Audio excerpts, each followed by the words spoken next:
All right, Taurus, welcome to your weekly Sidereal Astrology forecast for September 28th through October 4th. My name is Athen.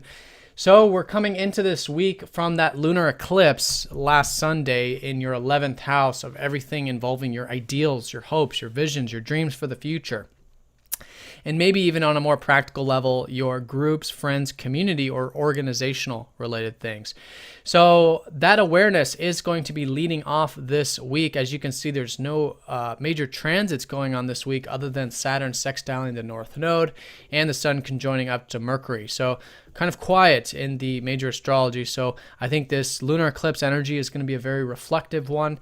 I think whatever is unfolding this week, it's about reflection. It's about integrating it. The energies are high, however, at the moment because it is that full moon kind of energy, but it's about thinking about those meaningful aspects of your life, those dreams, and really how to give and contribute and maybe be a part of things larger than self.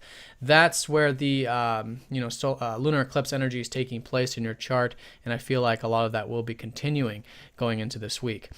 So with that being said, this Saturn sextiling up to the North Node is actually quite significant and very supportive towards the life path energy, which for you is about self-expression. You've got the North Node here the past couple years, openings for you to express yourself, to create, to do maybe entrepreneurship, small business, creative projects, whatever it might be for you. But all in all, to really see your passions in life and implement them into what you're involved with. So this week we still have Mercury retrograde in this part of the chart. So continue to reflect on these, restructure the way you express yourself, and maybe even the financial matters. You might be reflecting on that, and it'd be a good week to redo those things as well. But with Saturn sextiling that North Node, it's very supportive, I would say, for the self-expression, creativity, fun, playfulness, which can go a long ways. And that's all Saturn, who's been transiting your 6th house of routine. And so over the past couple of years, for those of you who have been working hard at work, developing crafts, or really getting your health and routine in order, that energy starts to shift now in October when Saturn goes back into Scorpio.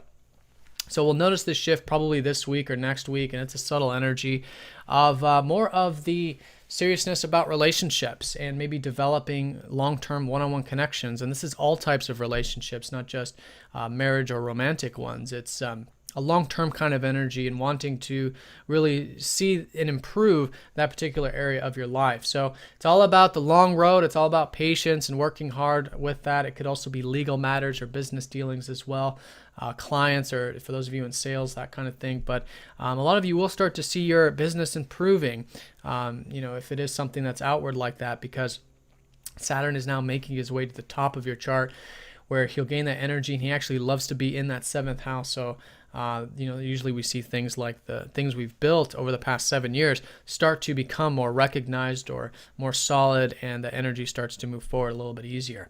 So anyways, that's nice for the self-expression stuff and anything else that you do on that creative level this week, Wednesday in particular.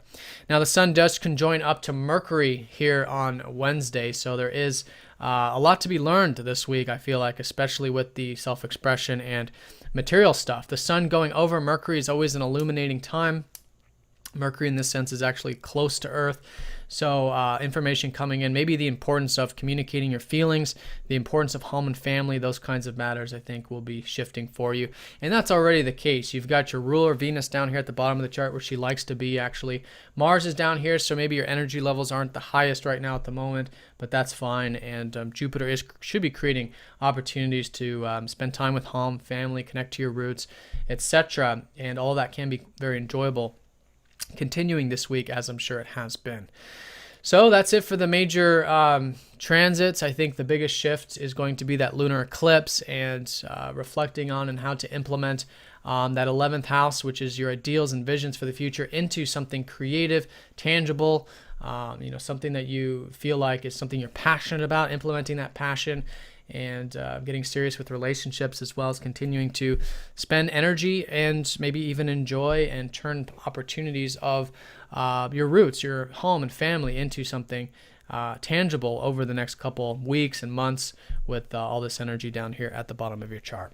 So Taurus, I hope you guys have a great week. If you have any questions, please let me know, and I'll see you all next week. Take care.